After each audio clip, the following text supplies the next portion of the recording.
Imagine jumping higher than your own height, with nothing but speed, timing, and gravity pulling you down. No trampoline, no ramp. Just one step, one explosion, and one moment in the air. That sounds impossible. But one human did it, and more than 30 years later, no one has come close. This is the story of the highest jump in history, and why it may be the true vertical limit of the human body.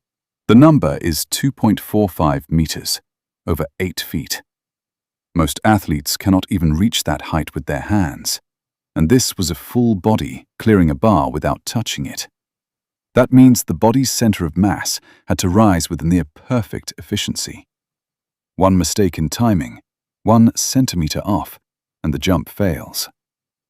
The man who did it was Javier Sotomayor, known as the Prince of Heights. He was not the strongest or the tallest, but he was the most efficient. High jump is not just about jumping high. It is about converting horizontal speed into vertical power in less than a quarter of a second. His final plant step generated forces several times his body weight, as his ankle, knee, and hip extended like a whip.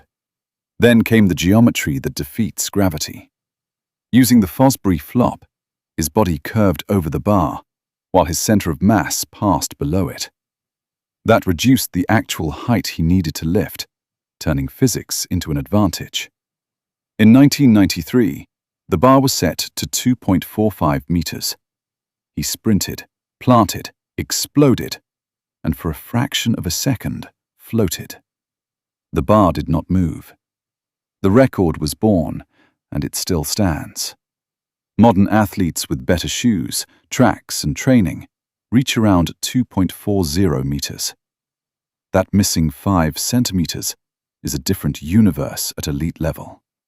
More speed reduces control, more muscle adds weight, longer limbs slow rotation. The human body has trade-offs, and Sotomayor was the perfect balance. To break this record, an athlete would need faster neural firing, stronger tendons, lighter body mass, and flawless technique in one single jump. Not a season, not a career. One moment of perfection. More than 3 decades later, the bar is still waiting. The question is no longer who will break it, but whether the human body can go higher at all.